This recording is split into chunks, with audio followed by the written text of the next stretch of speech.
Stage 1 begins with our blossoming Cav main as most usually do. They bought the edition of R6 that came with all the Year 1 DLC operators like Buck, Hibana, Valkyrie, and many others on Steam or whatever platform they use to shop on for a sale. Chances are they haven't even played a game yet.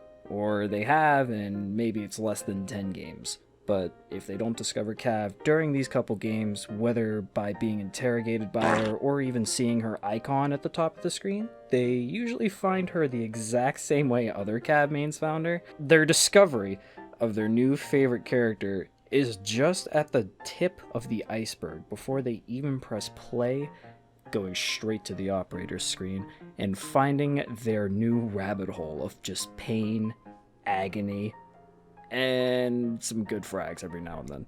This game is so fucking cool. Like, you could just blow up walls and shit, and like the guns are so cool and unique. Like, I'm just... This game is so fucking cool. I'm so happy that I bought... Whoa. Caveira? Caveira? She looks kind of fucking cool. Silent step? She can run without making any sound? And holy crap, her SMG does 40 damage? Oh my god. 65? I kinda wanna play this character. Bruh. Stage 2 is a super important stage for a new Cav player, because it's sort of the building blocks to a lifelong addiction to this operator. It all pretty much just relies on their first few games, whether or not they pick up Cav for hundreds, if not thousands of more hours into the future, or just kind of toss her to the side and forget about her as this weird operator that doesn't work correctly. New Cav players are super easy to spot in the wild too, because they're usually full sprinting around every single map that they play, just not a care in the world, not even using their ability. Or they could just be sitting on site just right next to you, holding an angle that nobody's gonna peek ever. However, this is not gonna stop our new Cav main, because they're just having a fucking jolly good time, and they love every single second of this character that's suddenly clicked with them.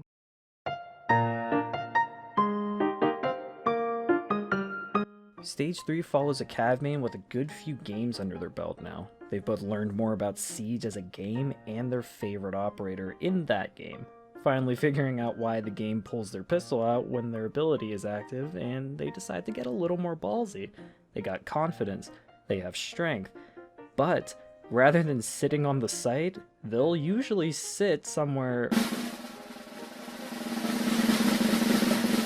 a whole room away. They're actually having a pretty good glow up from their usual gameplay. Their kill to death ratio is rising and their game sense is getting a whole lot better as well. Also learning that Cav's pistol, when shot at an enemy, is downing them when it should have killed them, that's actually pretty normal. And it's usually in this stage, well, Cav has an unlisted secondary ability, which is her interrogation. Let me get him! Let me get him! Let me get him! There's a guy in the window. Run out, herb. You can run out. There's a guy. This stage also comes with drawbacks for our Cav player, as they're starting to watch kill cams a little more every single time they die to learn, and they're noticing other people's guns interact with other enemies in a different way.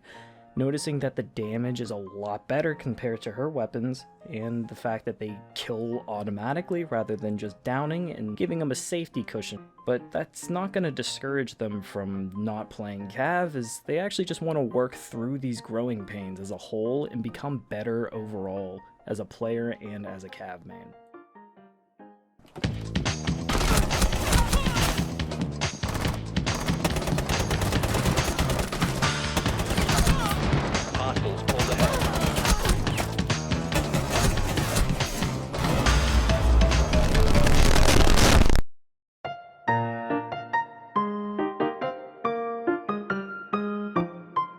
Stage 4 follows the growing Cav main and possibly the worst stage of the cycle.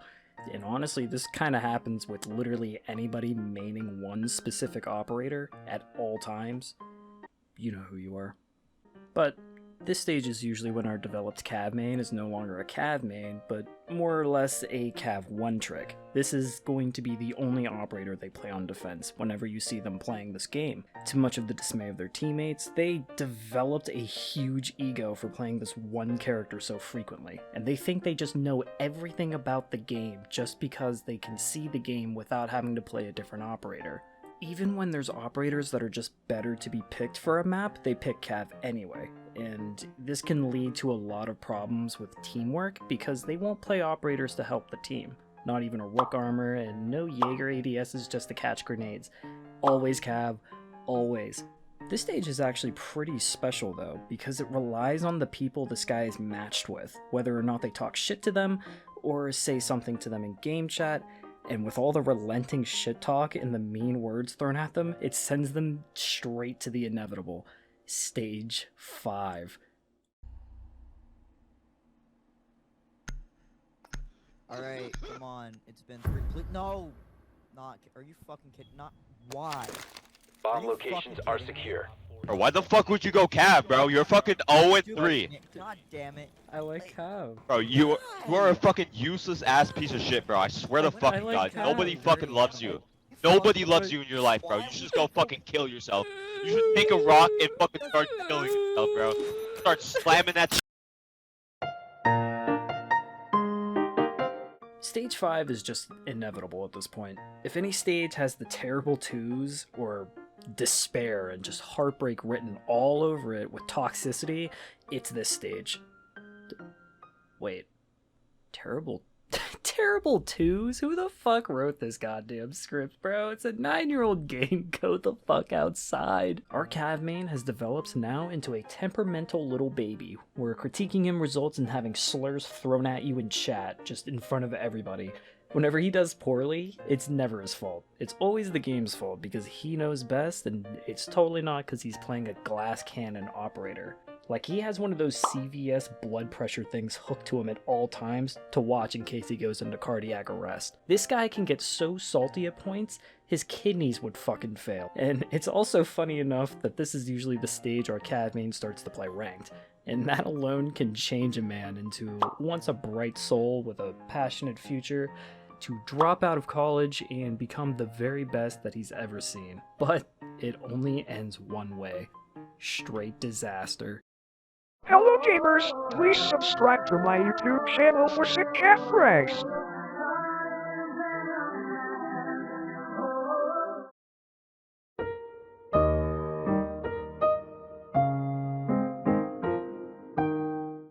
Stage 6 is bound to happen eventually, if not always, for any Cav main. This is usually at the point where they have a moment of clarity. For once, a moment of self-reflection, and maybe, just maybe, they're the problem. They're kind of slowly realizing they aren't a pro player or some kind of content creator that they look up to that makes these sick hero plays and edits out all the times they die during their frag movies. And they're actually just a little angry goblin in their gamer chairs soaked with tears, piss, and probably My Little Pony semen jar residue. This is when they decide to take a full-on break from Rainbow, sometimes never to return and never to be seen again. But there are others, because it's a fork in the road, as the other side can go outside, touch grass, and live life as if they've never played this game to begin with. They might even start playing other games. So we've Papa, said when terrible you're- things with the boys. When you're No! respecting yourself, what Yo! Me when I fuck my pig. But they start to long for Rainbow again, and they come back quite a bit later, going on to the same operator screen from so much time ago to stare at this one particular operator, and then they take a deep breath and start back at square one.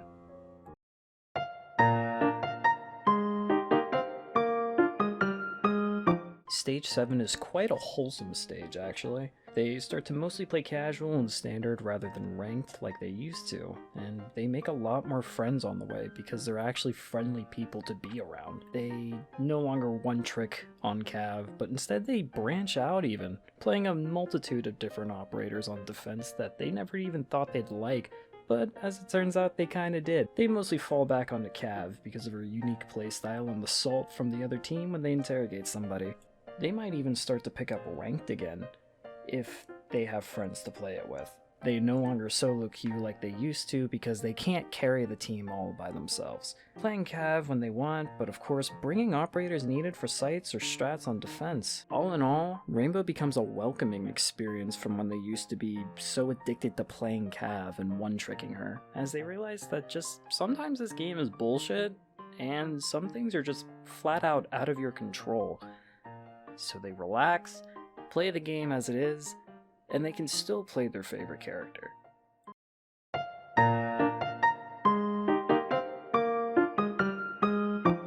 Stage 8 is a moment of clarity and learning for the Cav main. After picking up some extra operators and playing them for a change rather than their favorite thick Latina, they realize that they suddenly like playing other operators too, and it could be niche picks or even meta-changing operators for sites like Azami and Solus. Over the course of the time though, they'll have a fundamental understanding of maining an operator, and it makes them realize something genuinely compelling.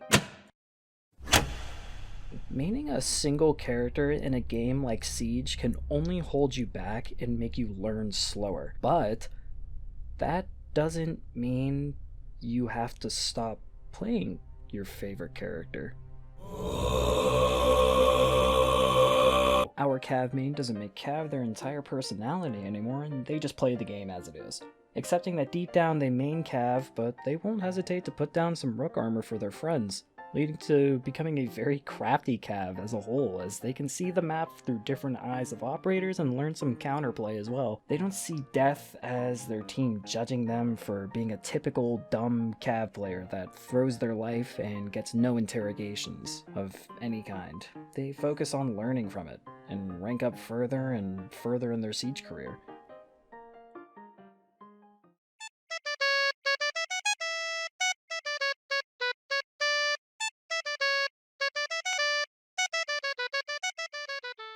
And we end things here. Stage 9 is the Cav main you should strive to be. Calm, collected, and can realize that Cav isn't a bad operator, she just has a learning curve that really boils down to slamming your head against the wall until stuff starts to click for you. Our Cav main plays ranked at the highest elo as a diamond or a champion, and might even dabble in semi-professional play. Many things changed as they put time into Siege. They stopped using the grease gun and realized that the shotgun on Cav is an absolute monster of a weapon. They bought a bunch of skins for their favorite characters, and especially spoiled Cav rotten. But the one thing that never changes, that satisfaction of interrogating an enemy gamer and then seeing them call you a racial slur in the chat. That still brings them the only little smirk from their original past.